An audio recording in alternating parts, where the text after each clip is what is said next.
தீபமலையார் செய்திகளுக்காக செய்தி வாசிப்பவர் வித்யா.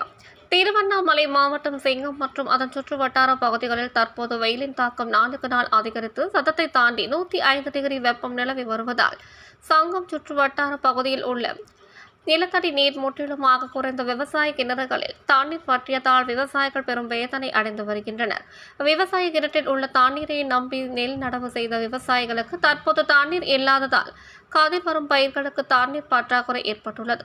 இதனால் டிராக்டர்களில் விலைக்கு தண்ணீர் வாங்கி நெல் வயலுக்கு பாய்ச்சும் நிலை உருவாகியுள்ளதாகவும், ஏற்கனவே விவசாய நிலத்திற்கு அதிக அளவு முதலீடு செய்த தற்போது ஒரு டிராக்டர் தண்ணீர் 700 ரூபாய்க்கு விலைக்கு வாங்கி வயலுக்கு பாய்ச்சி வருவதால் மேலும் கடன் சுமை கூடியதாக விவசாயிகள் வேதனை தெரிவிக்கின்றனர்.